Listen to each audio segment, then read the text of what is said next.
Hey everybody, and welcome to Skycast and the Skyward Masters official podcast, episode 1.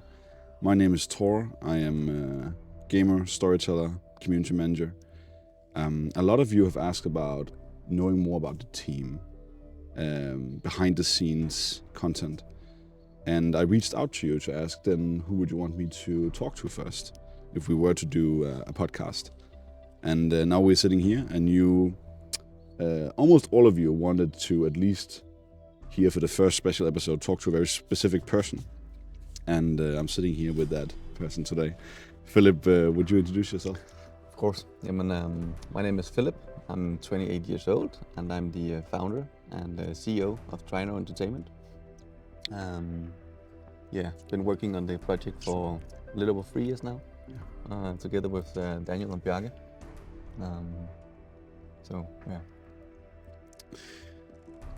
The community wanted insight behind the scenes. Now that I'm what you call me, the community voice now, I wanted to follow through on that. The idea here is that we are really down to earth, we chill, we talk. Not that I think there are going to be some important questions in here, but like chill. And speaking about you, I think you are a very balanced cocktail of chill, but also like a mean work machine. Speak to me about Philip, like who you are. I mean, of course, there's a big passion behind the work we do, but always been quite ambitious about different projects, whether it's in private life or work, working. If I do something, I want to, of course, do my best, challenge myself, grow as a person, learn new stuff, learn new people. I think people is also a big part of the journey. Because of course you can make your own company, but having people to do it with is I would say probably actually the most important and the most fun thing about the journey, to have something to look back at with the people. So always trying to be ambitious, but also do it with somebody that you enjoy working with. And it also goes into to the private life. I did a lot of training, workout in the gym when I was younger. And I also did that with some friends who shared the same mindset that I did. That of course you push to your limit and follow your plan. And you show up every day. That's a strong foundation for friendships. Because then you can push each other. Because I think if you do a lot of things, even if it's in private or in work, alone, it gets very boring quite fast. There's of course some few people who manage to do it alone, like the lone wolf. But that's, I mean, I'm more into having people around you and growing together. And you can feel that. I mean, we are just as a context. We are. I mean, that duality of aiming for the stars, right? Because I think there's no. I Shout out Astralis. I wouldn't. Speaking about that, we're definitely gonna get Peter Dupree down here for a podcast as well. But where we can catch him. But like, we're definitely aiming for the stars. We're definitely. I don't want to call it ego, even though I think you do need some ego, right, in a good way. But like, we're definitely not shy about what we're aiming for. Right? No. It's not like we're yelling it from the rooftops, but we're not shy about it. No. But also, we're very down to earth. I mean, we're sitting here in like slippers. Do you still have slippers on? We have slippers on, and we're sitting here in a summer house in Herning, in Denmark, in Jutland. It's the first day of Gamebox, right? The Denmark's biggest gaming event. And a few months ago, we were at Copenhagen Gaming Week, the second biggest gaming event in Denmark. And so it's like very, I mean, again, just as a sentence, it's like the duality of like being very down to earth, right? Grilling, barbecuing, having fun. But also when we're working, it's serious, right? Everybody is giving it their best. Yeah, absolutely. And we have so many like volunteers also, like that want to be part of it, that also want to give it their best. It's awesome. It is, Shout out. Shout out to the volunteers. The duality continues, because one of the things I want to touch upon is I've been in a startup and indie for many years now, and I know that one of the things that you always have to do is wear a million hats. Mm-hmm. Yeah, and speaking about CEO, you are wearing a million hats, and Probably 2 million.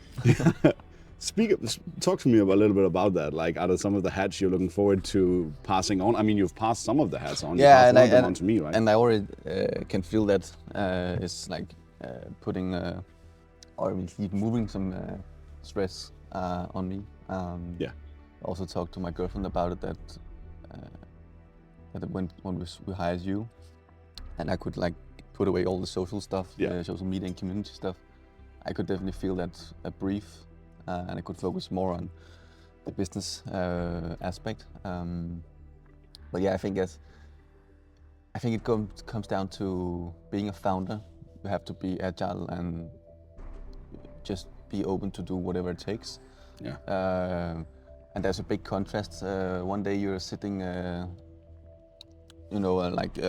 for instance, when we prepared for Gamebox, I sat down cutting out papers to make some flyers, so we could for showcasing the different pre-order packages. And the next day you're probably talking to investors about $1 million budgets. So it's a big contrast, and it's of course important to be able to shift your mindset. But yeah, I do a lot of different things. You do a lot of QA as well, I know. Like you're the one that's really like finding a lot of playing the game. You're actually playing. You're probably the CEO I've met who plays the game a lot. I mean, when I need a break or between accounting, financing, budgeting, PowerPoint presentations, and managing the team, all sort of things.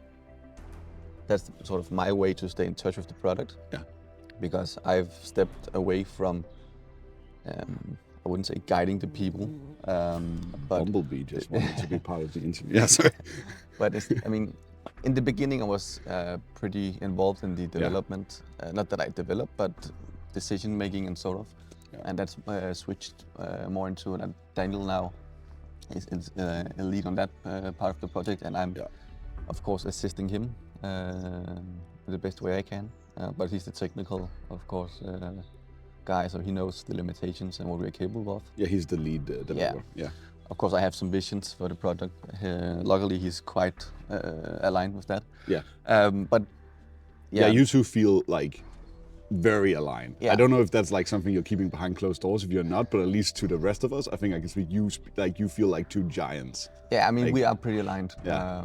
And in a good way, I think. Yeah, I think we share a lot of different values and also like ambitions for the product. Yeah. But yeah, doing QA between meetings and boring stuff is like my way of staying in touch with the product. Yeah. And making sure that we make something that we can be proud of. And also, I think I'm probably a bit much like a perfectionistic about what we're delivering. Yeah. So I sometimes also send nitty-gritty stuff to the guys, like floating grass. Where I think, why is this grass floating? Please fix it. Which is like not important for the gameplay right now, but from a visual aspect, presenting the game. Yeah. At least I feel like it shows that you're not, let's say, of course you're, let's say, you do put a lot of focus on your product. Yeah. But small things like grass floating out of in the sky, it's just like a few little things can ruin the immersion. Yeah, because it's like, why is grass floating here and why is a tree floating over here? Yeah. While it's not impacting the gameplay, it just gives a feeling that they don't really put effort into the small details. Yeah. So yeah, I think it's important that. But I mean, I'm looking forward to having an actual QA department to take care of. I was about to ask, what's the hat that you are looking forward to delivering to someone? Like, if you could choose, I know it's not necessarily the CEO role. No. I think that I really enjoy working in Trino, doing a lot of different stuff. Yeah. I like that. I mean, that's clear. It's clear that you like but also just, I think I'm like the kind of person that like to meet in the office, and of course I have a plan for what I need to do for the day, but I don't know what's actually going to happen. No. Because sometimes plans just switch in a second. Yeah. Sometimes you get a important email you have to answer. Sometimes it's a good email, sometimes it's a bad email. And sometimes there's also like internal stuff you have to fix that pops up out of nowhere. Yeah. So I was also saying, we haven't really had a lot of fires, but there's always like small fires that you have to put out. Yeah, we probably haven't had a great fire, at least not in my time. No, 3 months. Yeah. no. I mean, I'm quite impressed by the team. Also, when I talk to investors, that we've been able to work for 3 years now, and we haven't had any big, crucial. That's also insane, and like. Yeah, I also feel like we're really lucky, but also like, I think it's because the passion is so big in the team that we just I might disagree, but it doesn't really matter what my personal opinion is. What's best for the project, that's what we're going for. Yeah, I mean, and obviously you do need some luck, but I also, also from esports, I'm a big supporter of saying that you also can make some of your own luck. Like you can't make all of it, but definitely. you can make some of your own luck, or at least tip the scales, right? Absolutely. And I think we're doing that. Yeah, I would say that, goes really well into our journey, because we spent 3 years without getting any paid full time. Yeah. And we got so many rejections from publishers and investors because we're a new team, we haven't shipped anything, and it's a big ambitious project. And I'm not going to go into too many details, because then it's going to take a few hours. Yeah, yes, that could maybe be another one. But I mean, getting Peter and Frederick on board was never on my bingo card. It was like a pure coincidence. That was the end of last year, right? Yeah, summer last year. Yeah, but that was summer last year. Yeah, but that was completely like a random occurrence. Talk to me a little bit about that. Let's actually back to, because I don't want to talk about you and the two co-founders, but let's go to like that pivotal moment. So you said a rejection from a lot of publishers, and then. And investors in all sort of levels. And it's not because we also have a lot of good investors. Yeah, we do a lot of good investors now, Yeah, but you received a lot of rejections, and then in comes the two esports, Astralis. Yeah, so my dad has a friend who, his son is actually an investor today. Yeah. But my dad's friend knows a guy called Alexander. Shout out Alexander. Yeah, shout out.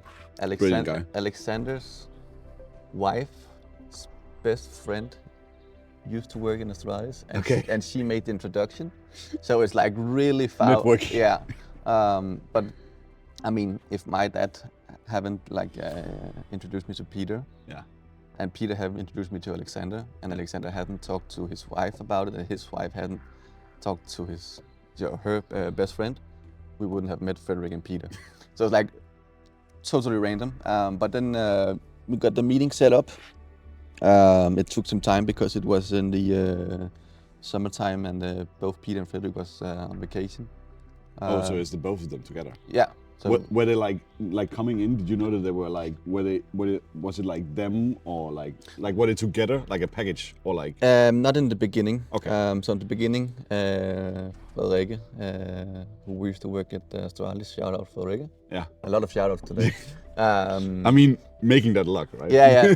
But she made the introductions to both Peter and Frederick, and back then Peter just, I can't remember if he announced his retirement yet. But he made a tweet in May, back in May, that he wanted to make games. Yeah. And I think I talked to Frederikke in end of May or start June probably. Yeah. So she showed me this and said, I know Peter, I can put you in touch with him. Yeah. And Frederick just left A-Zone, so he was also open to work. Yeah. So she made two different. We have a train coming in here. Yeah. We're in Jutland, guys. So she made two different intros. And then I met Frederick 3 or 4 weeks later. He came by the office. We just agreed for 1 hour, but he ended up staying like 3 or 4 hours, something. Yeah, and then at some point I have to like, Frederick, we need to work now. Please, you need to go out. Yes. And then the day after I had an online call with Peter. That was a bit, I wouldn't say nerve-wracking, but I was a little bit nervous. Yeah. Because just casually hopping on a call with a guy like Peter, So we've grown up with Astralis. Right? Yeah. We've grown, I mean, if you care about esports in Denmark, you care about Astralis. Yeah, right? and coming from a point where you've been in Royal Arena, seeing Peter playing. Yeah, and now in some ways he was the golden boy. Yeah, now you're sitting in a call with Peter talking about whether he should join your new shooter game. Hey Peter, you want to help make our game? Yeah. But he was super chill. He's so chill. We talked for about an hour, and then he said, "Let me try the game." So I sent him a key. I was like, "Fuck, guys, this is showtime." Now it's important to see if we made something that's worth our time, or just have to pack our bags. Back then we had 3 months left before we were bankrupt. 3 months. Did you hear that, guys? So we couldn't pay rent in 3 months. So I was a little bit busy trying to sort some deals. Yeah. But then I think 1 week later, Frederick came by again for a couple of hours, and I could just feel that he saw something, both in the team but also in the project. He's been awesome. He's been let's say pitched over 200 games. And I never thought about that. Yeah, of course he was. Yeah. And this is his only game investment. Yeah. So that's also, of course, he has a lot of big commercial skills. Yeah. So that's of course to prove something. But on his way out, he said he came with an offer. I'm not going to say any numbers or something, but no, of course not. But I just knew that, of course, we're going to say yes to this. Yeah. If we get both of them. Yeah. Doesn't really matter. That's a good package. Yeah, it is. It's more. I mean, the package of having Peter and Frederick was way more valuable than the money. Yeah. Because I knew if we could get those guys on the team, we could get money quite fast. Yeah. Afterwards, and so Peter and Frederick together came with an offer. Actually, 2 days before we went to Gamescom, on a Monday, Frederick and Peter had a dinner in Aarhus. And they promised me to send an offer. They at least send an email on the decision.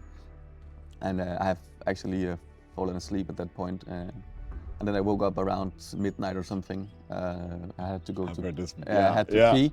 And I'm just gonna check my email to see if there's something. And there was of course a long the mean working machine. Yeah, and there was a long positive mail that they are both really impressed. And then I have to wake up my girlfriend, and we didn't sleep the entire night. Of course. Celebration time. Yeah. So at that point, I knew, okay, now it's going to be fun. 3 years of working without salaries is finally coming to a new level. How did the team react?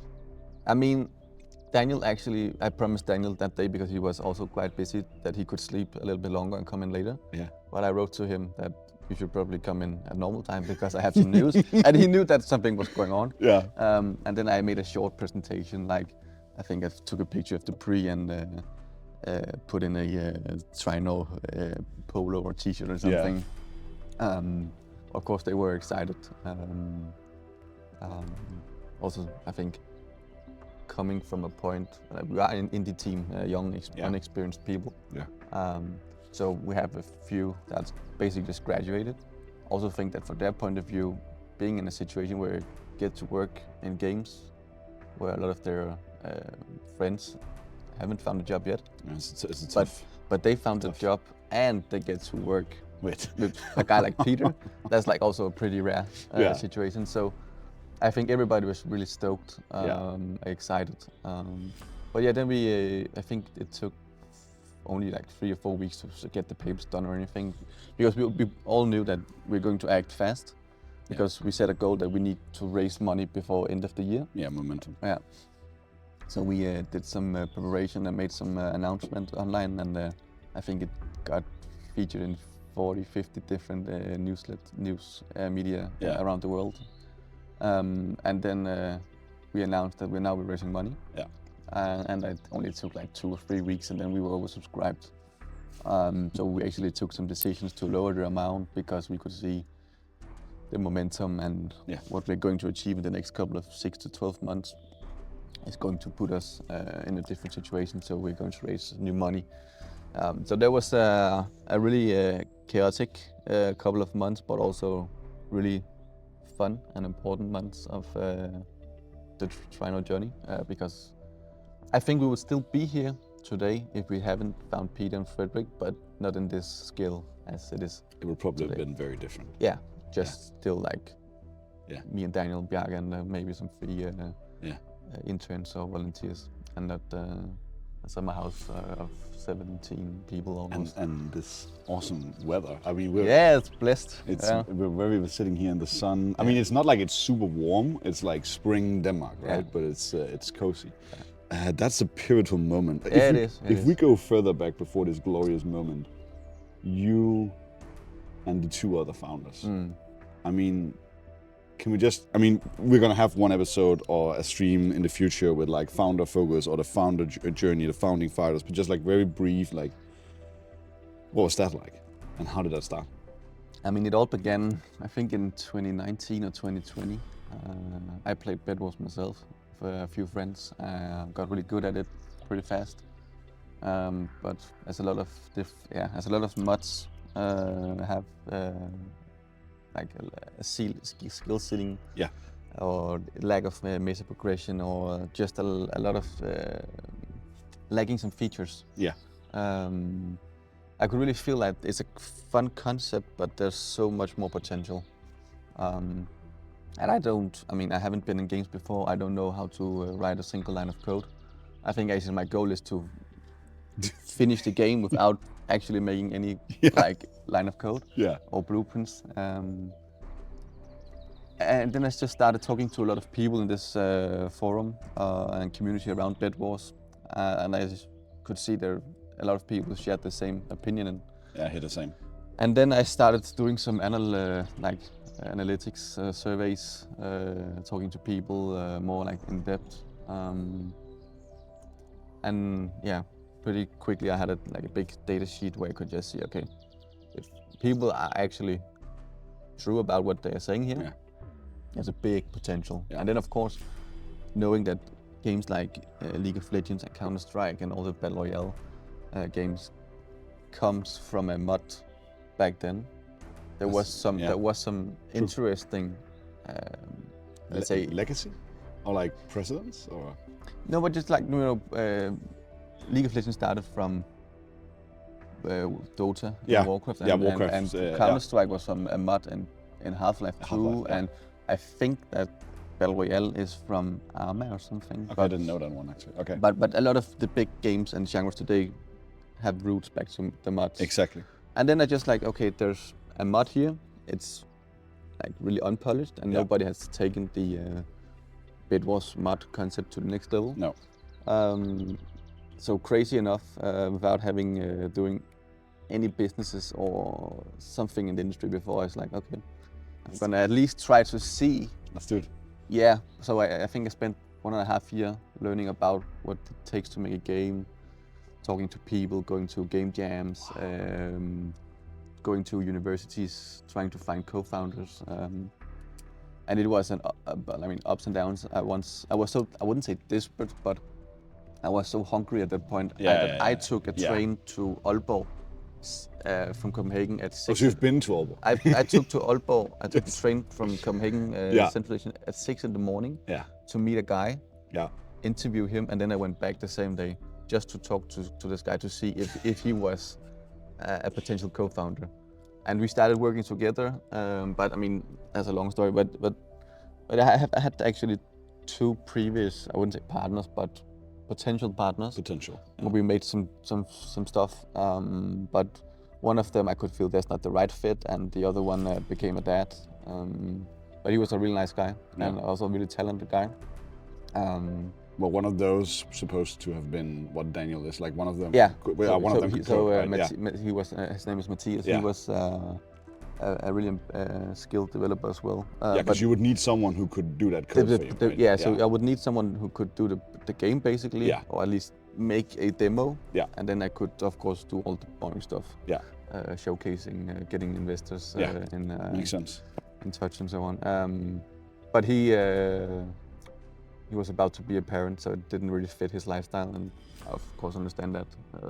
It wouldn't have been the right decision to go with it, because he would not be able to live 3 years without any salaries and just be about to be a dad. So I completely understand that.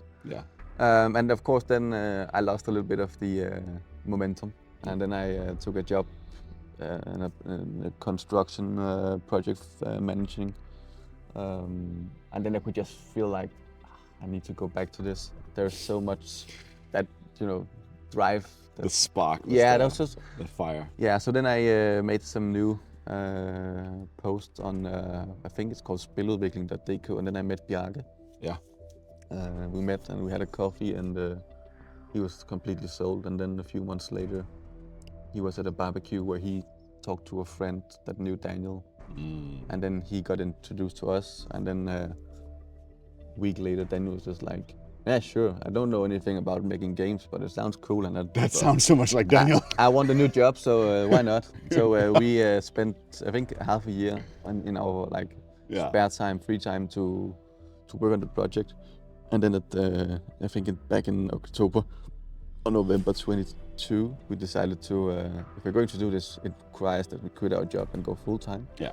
So we also. That's early actually to make that. That's very, but I think that speaks a lot to your dedication. Yeah, we could just see this. It's such a big project. We can't do this in part time. No. So we decided to quit our jobs, and then we started basically 1st of January. Yeah. All of us in Bjarke's house, and sat there for about a year. We were actually. I'm really glad we didn't took that decision, but we were out looking for a small office in the beginning. Yeah. Because we were all like, we need to stay true. But stay together at least the first couple of months to really know each other, get to know each other, and not working remote, because that's not going to get us anywhere. So we were out looking for small offices that was cheap, and we ended up saying this is not the right decision. We're going to move into Bjarke's house instead. Yeah. And that's how the good stuff begins. Yeah, and that's in a garage. I know you're driven by the stories and the legacies of the giants and I'm not necessarily say like we're aiming for the stars. We're not necessarily aiming to replicate those giants, right? But I know you're driven a lot by the stories of these giants in the field.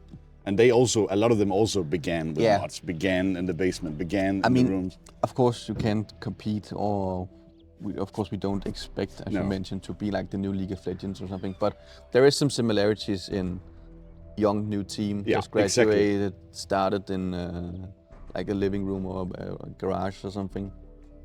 Coming from a mod to a standalone game. A lot of like the same. The idea, the fire, the vision. Yeah. I mean, I don't even think we need to. Like, we're not necessarily, like, I don't even feel that we're not driven to replace something. We're driven to create something. Our own place in the market. And honestly, of course, I would like the game to be successful, but I don't have the need to be the biggest game in the world. No. If we could just make it a sustainable business and everybody's happy and the game is fun and we have a lot of fans around the world, I'm happy. I don't need a gazillion dollars revenue. Of course, we need to be able to pay our people and at the end of the day, it's a company, right? It is, but if we can make it go around sustainable, I'm happy. Honestly, I think that's how a lot of them began. Yeah. I'm just low key. Yeah, they probably just want did. to make a game. I think you have to. I mean, Yeah. That's okay. So, and then fast forward 3 months to going out of at least the runway that you had. Then in comes Peter and Frederick, and now we're sitting here. Yeah. And and we've grown. We've grown really fast, and on all aspects, also outperformed the targets we set 3 months ago. And hopefully do that again. We will. Now we are going to Gamebox in a few hours and ready to show the Danish industry at least that we're not playing around. We're here to make some noise. Yeah, because these events, I mean, make noise. These events. That's one of the things. Like outside of obviously also Peter. I mean, you can't not be starstruck by that. Then Frederick means a lot to me because I know like all the things he's founded, what he means to esport on like more like in a structural, what you said, like company level. Yeah. And his ideas and the influence he's had on Denmark. But like the fire that we have, the drive that we have, it's a big selling point as a community manager. We want to be at the events, right? We want to make noise. It's about the people, but I think what I feel is like it's not only about our people, it's about the community. It's about the people in the community as well, the players, and it's all the people, and that's amazing. I mean, it's pretty simple because if we don't have any community of people playing the game, there's no business. So, and it's true.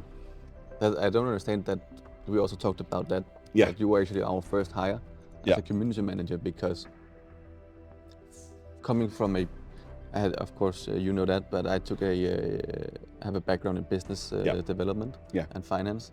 So, and I've working with startups before, and I just have seen a lot of actually pretty cool projects in tech.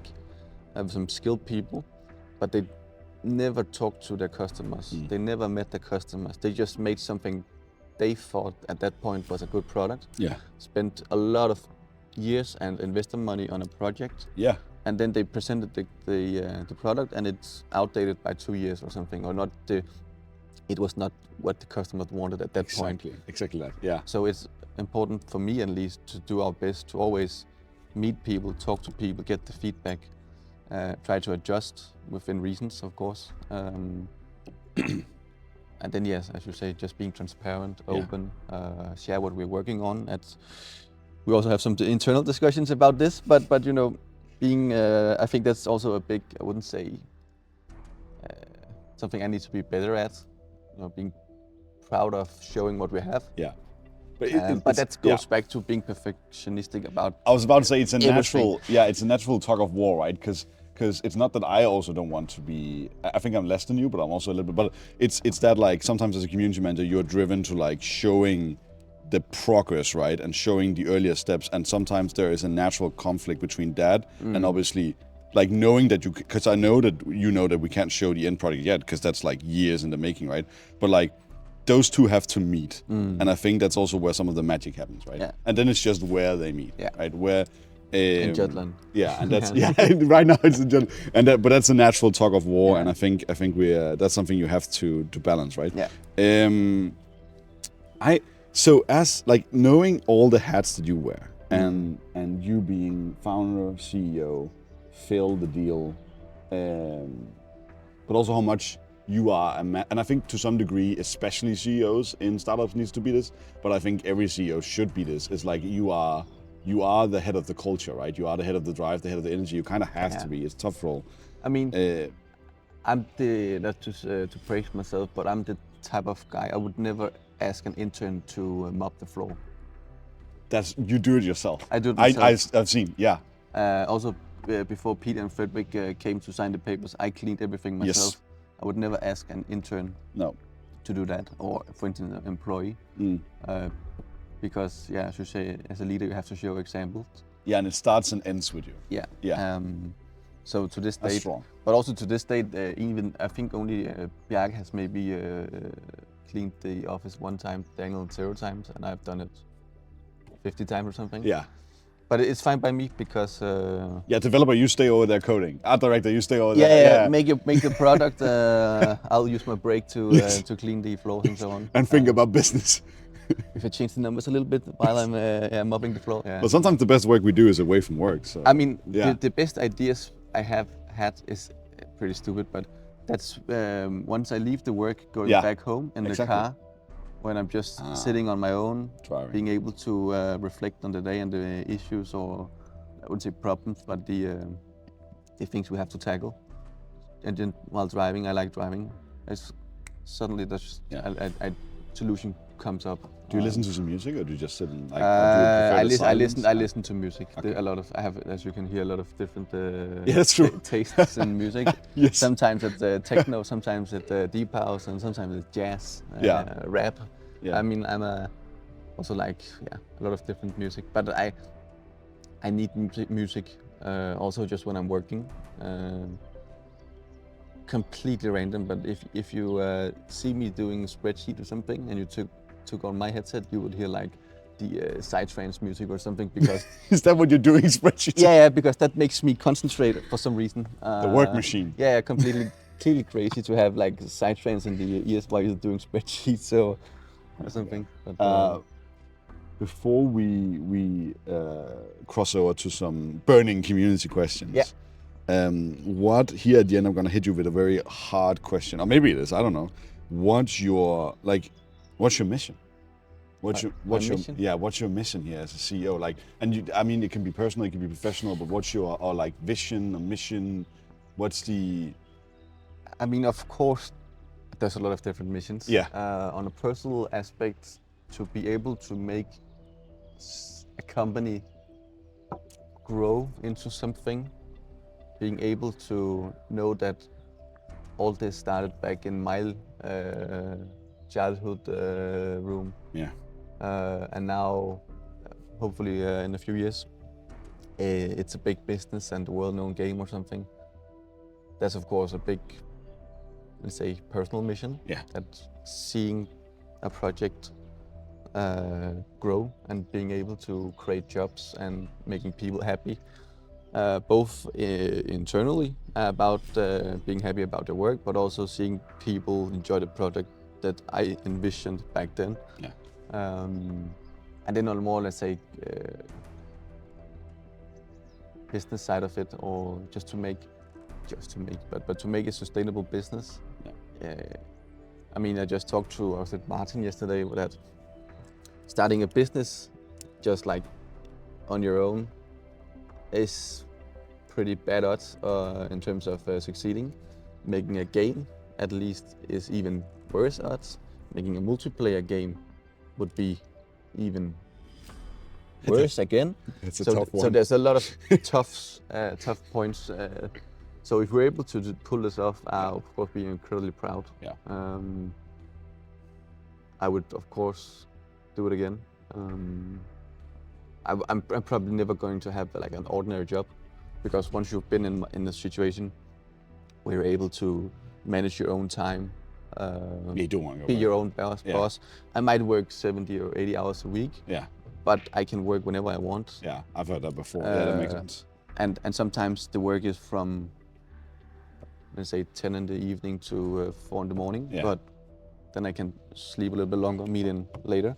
I think you have that fire in you, or you don't have that fire Yeah. in you, and you have it. So Yeah. why would you ever? I mean, Yeah, it's not something I don't think you can practice or No. learn that. It's, as you say, it's something that Yeah. you're born with. Some people have it, some don't, and there's nothing wrong with not having it.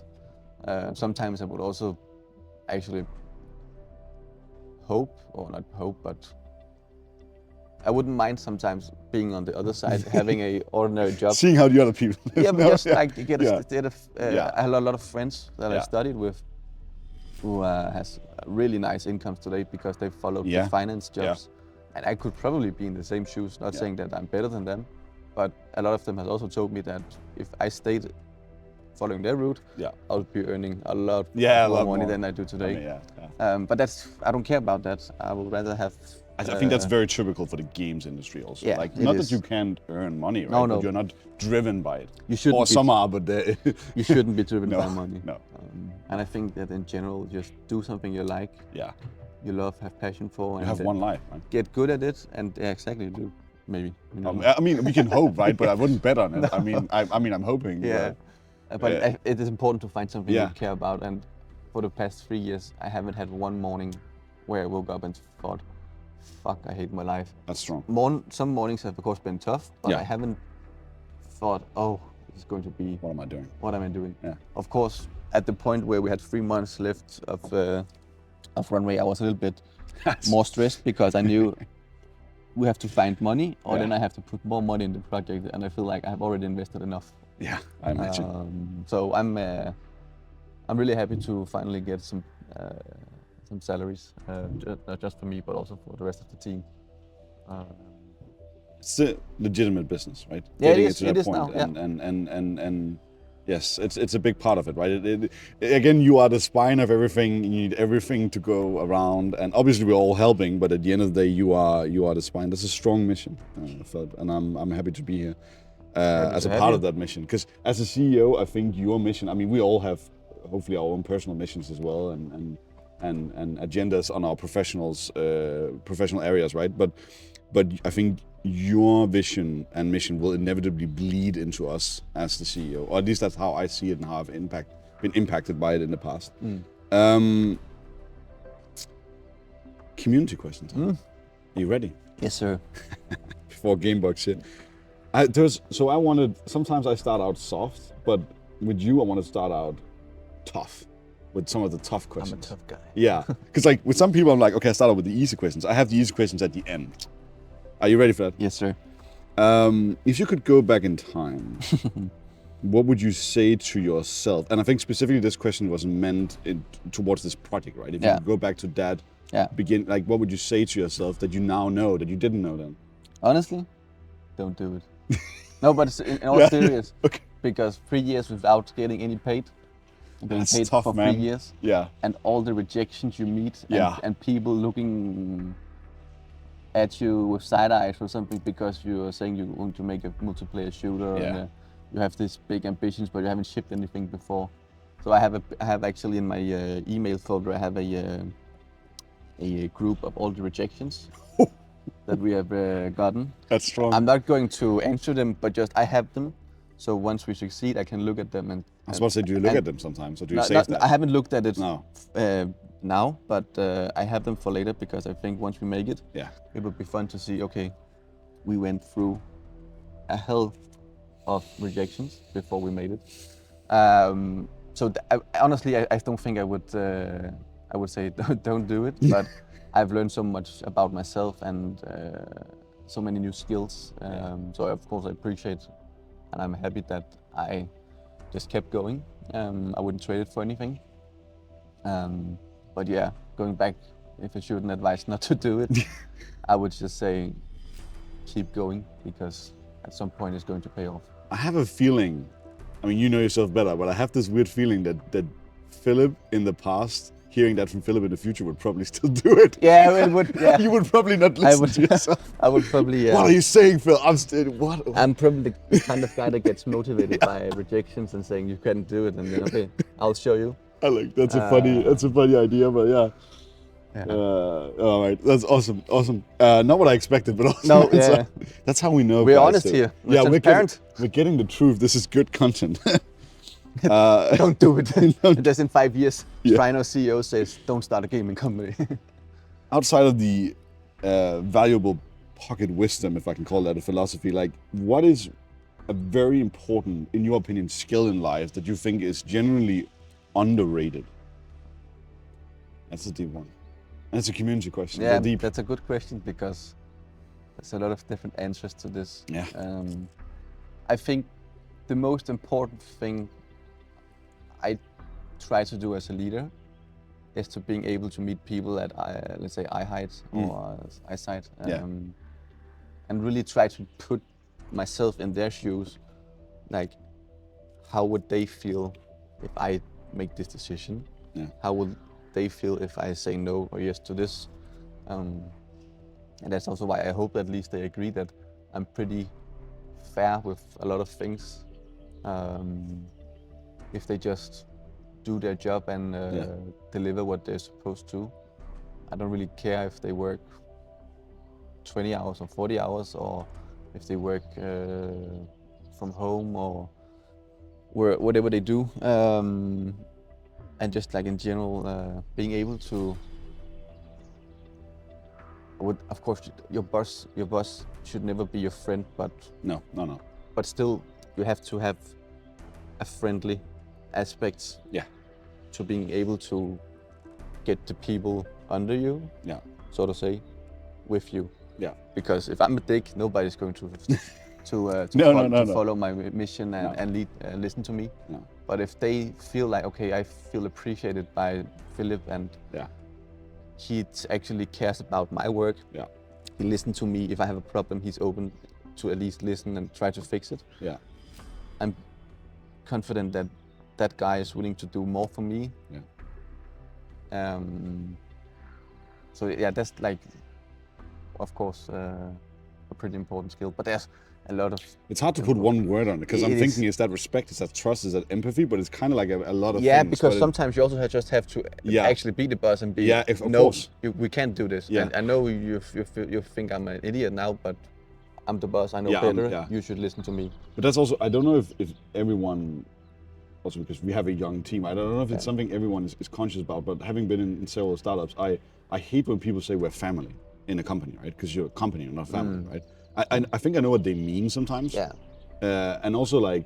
But I would say we are like a small family. Yeah. Because we're still like a startup and such a small. It's early. But I agree. Once you get to a point where you're 20 or 30 people, you're not a family. No. You're an actual business. But it's also because like I know like what is family? Families are almost like bound together no matter what, right? And a company isn't. I could fire you today. Yeah, I mean, but also I can't fire my dad. No, you can't. I mean, you can try, but it's and why I don't like calling it a family is because it's something you have to work for every day. So at least it is closer to a friendship, I suppose, or a relationship, because you have to work for it, right? You have to put in the work, and putting in that work means a lot of all these things that you have to acknowledge and have to do, right? Yeah. And also, like, another thing is, like, I've never heard you once say we're a family. Actually, I know that we feel, and I feel it too. We're all friendly and we're having a good time together, right? And I also never had you once said that we're a flat structured company, which is also one thing, like a buzzword, where I'm like, I know what they mean, but usually the people that say that are people that are not flat at all. And one thing I really value about you is, like, we actually have a very flat company, but when we need to put in the work, people also do, they can switch. That's the thing I think that's what I'm looking for here. And I was impressed with that when I started, because, like, you all have this ability to switch between this friendly state, not into a hostile state, but like into a work state, right? I think honestly that's a gift, and I think if we can keep that. Definitely. I hope we can keep the culture we have involving right now. Yeah. Creating. Because I think we have it's a good culture. Yeah. It's going to be a difficult one to grow, because there will always be, I wouldn't say rotten eggs, but there will always be people trying to go in a different direction, because they are probably used to another culture. Of course, yeah. And that's also why we are quite picky about who we are hiring, because when I hire a guy or a girl or just someone, the final question I ask myself is, could I see myself work with this person for 10 years? If not, I'm not going to hire the person, because I want people that's invested in the project, and I want people to also invest a lot of time in people. That's interesting. Because, you know, with Martin and Björn, Samuel, it's like, I wouldn't say unexperienced, but they haven't really worked in games before. No, so he has coding experience, right? As far as I understand, but not in gaming. Yeah, right? but just actually all of us. But I feel like when I try to set the team, I of course look for talent, but I also want to shape people in the best way possible. Yeah, because you said people in the beginning, not talent, and I noted that down, that you're like people, right? And it comes back to that. Yeah, but I also talked to both Daniel about putting him on there's a producer education here in Jutland actually. I would like to give him that if you need that at some point. I will also be able to like to give Daniel, Bjarke, or Sam, or Björn, or Martin different things if I can. I would like to at least invest in the people and invest in the company. Yeah. Because that's important.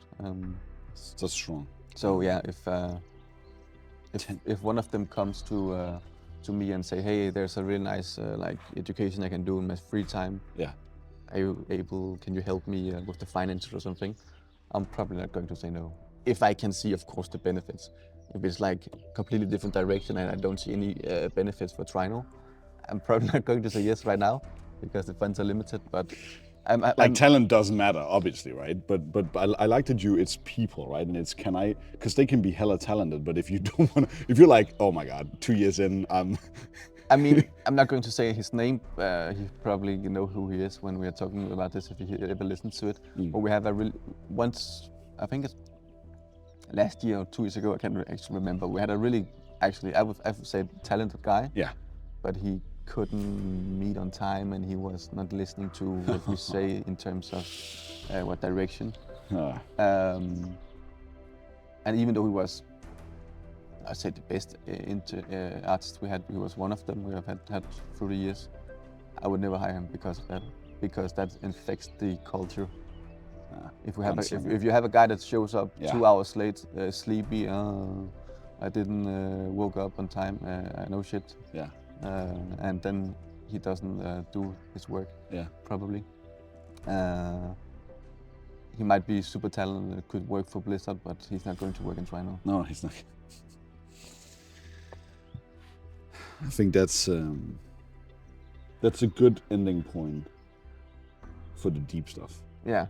For now. Yeah. I would definitely need to continue. We need to do part 2 when we have more time. Yeah. I have a few. The community wants to know. I mean, I know some of these. There's one question I hope there is, and just for the fun of it. Okay, so cold or warm holiday destinations? Definitely warm. Okay. Definitely. I mean, my parents live in Italy. Oh, that's right. That's right. No, I would say warm too. Okay, energy drinks, sugar or not sugar? There's no question here. No, I agree. Of course, sugar. That's like drinking sodas without sugar or drinking beers without alcohol. I mean, if I'm going to have a soda or energy drink, I'm going to have it with sugar. For reference, guys, after my first call with Philip, he asked me this question on Discord, and I was like, shit. If you said sugar-free, I would say, nah, I can't work with you for 10 years. 10 years. I can't shape him. And if you prefer which energy drink? Booster. And to people... You are such a wise man. Yeah, I mean, but there's a lot of... I mean, Booster is only Danish, so probably a lot of people don't know Booster. True. If we should go more like international, yeah, I would say just a regular Red Bull. Regular Red Bull. With sugar, of course. We agree on some very important things in life. But I would always have a cold Booster over Red Bull. I would say Booster, Red Bull, and then Monster. I have actually found, I don't know if you found this to be true as well, but I'm speaking about warm holiday destinations. I prefer Red Bull when I'm in very warm places. But here in Denmark, I prefer Booster. Yeah. But I don't know, I also, when we're in Italy, me and my sister, or with Kaya, we have sort of made our own drink where it's limoncello, the Italian lemon alcohol, and then combined with Red Bull. That's really good. Sounds good. Because you get alcohol, you get the energy, and you get something cold. Yeah, that's a holy trinity. That's alcohol, sugar, and caffeine. Just flying around the whole day. That's not the underrated skill in life, guys. What's your favorite watch? That was the question. That was the question. I love this question. I've saved it to the very end. Yeah, that's good. I'm a big watch guy. I know nothing about watches. Enlighten me. I mean, I have different watches back home. Not flexing any of the brands. I'm just gonna stand out like a rich idiot. One day we can do a watch podcast. Watch selection, collection. Yeah. Yes. Oh, but my dream watch is a Patek Philippe Nautilus 5811 in white gold, and you should probably put up a picture here. Oh no, I don't know if there's a picture. I can look at it. But it's so classy, and if you know about watches, you know this is a big baller. And is that a hella expensive one? Yeah, I think it is like 70.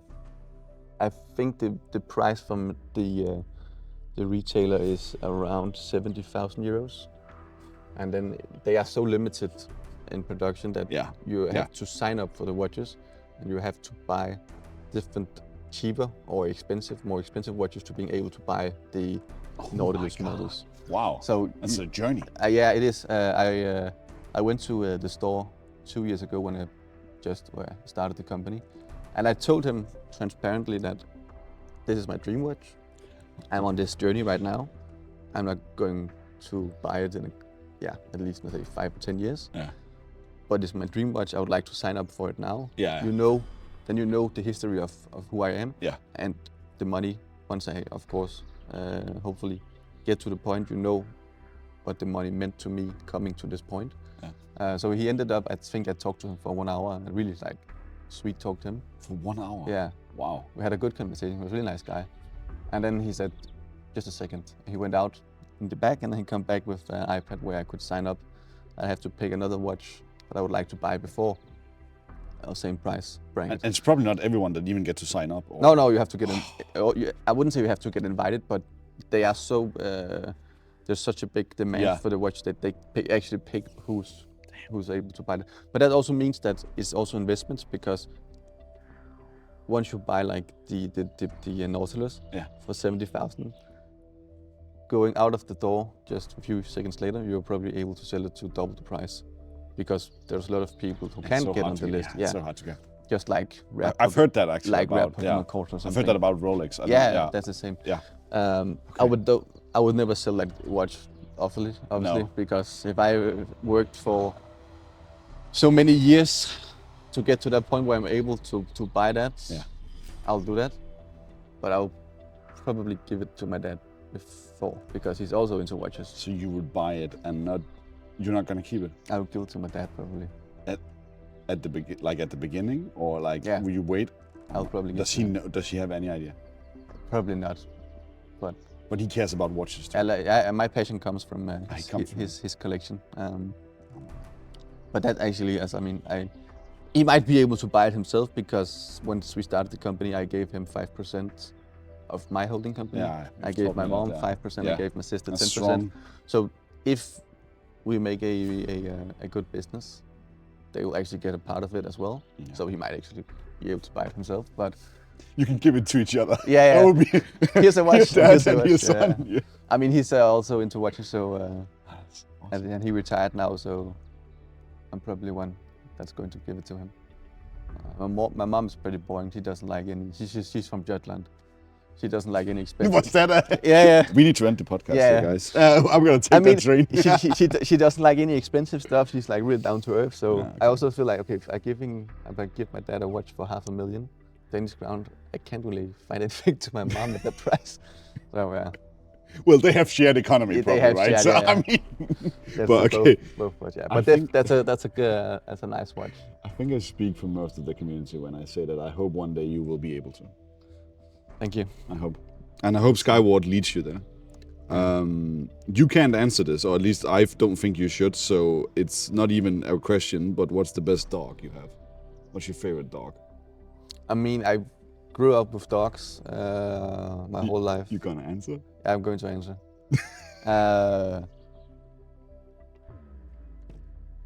I would say... I didn't think you would answer. I think I would say, of course, my girlfriend has 2 dogs. Yeah. And I become really close to one of them, Flora. A mix of a Shih Tzu and Cotton, something like the... yeah, she's a mix of Shih Tzu. Yeah, something like that. The Cotton dog, yeah. He's a really good dog and follows me around everywhere. And when I'm leaving, she's sitting at the door looking out, waiting for me. And yeah, just like a really chill dog, sleeps in the bed. Yeah, really, you know, she might not be the brightest dog, but she's just so sweet. And she's a Discord mascot. She is, yeah. Yeah, but we become really close because, of course, when you were leaving, moving out, and you're used to dogs, and I lived alone for 3 years where I had no dogs. So moving together with Kaya, and then basically getting 2 dogs. Yeah. She just has a special place in my heart. But if you look back, I would say I grew up with a dog called Ronja, a funny mix of a Labrador and sausage dog. Like a really, we don't even know how they were able to breed. I have questions. No. Yeah, exactly. Even you can't even if you go both ways, it's just like a funny picture, like a big dog and a small dog, but it's different. Yeah. So, but she was a really good dog. But I have a dream one day that I can. Sounds like really Martin Luther King. I have a dream one day. I have a dream. But I watch a dog. And yeah. I have a soft spot for Dobermans. Oh my god. Yeah. Those are massive. They are massive, and there's. I mean, yeah. But I don't have the time for it. I'm not going to.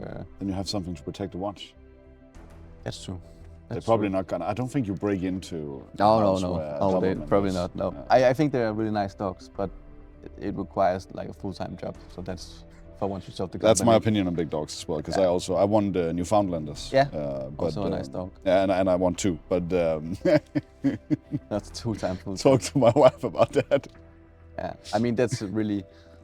That's also why I like a dog like Flora, because she's so easy. Yeah, I mean, no, absolutely. I also have walking a small is like yeah. 10-15 minutes, and she looks at me like, "Are we done soon? I want to go home." Have you tried taking her for a run? I took my dog for a run. Yeah, she doesn't want to. No. No. It looked like I tortured her. Yeah. Yeah. Pulling her. Exactly. Just pulling her. Leash, yeah. And then as soon as she comes home, she's like playing with her toys. Yeah. Like, what the fuck? You said you were tired. My whole neighborhood thinks I'm at So okay. We need to touch base on more watches, on dogs. There's this whole, I think, beautiful thing with you and your dad. We need a part 2. Yeah, and someone should ask about cars. for next one. Cast. Did you hear that, guys? Awesome. What do you want to say to the community here at the end? Because we're actually busy. We need to. Yeah, I am. I'm not going to be like a, big diplomatic guy saying, oh, all sort of things. I'm just happy that we reached the first 1,000 members. Hopefully, we're going to reach 2,000 in a few months. But happy that people are staying around and can't wait to show more people what we're actually working on. Hopefully, the servers will be ready in 4 to 8 weeks, and then we will open up for some more playtesters. So stay tuned. It's only going to be fun, more fun from this point. Stay tuned, everyone, and thank you, Skywarders, for listening to Skycast, Skyward Masters podcast, episode 1 with Philip. Peace.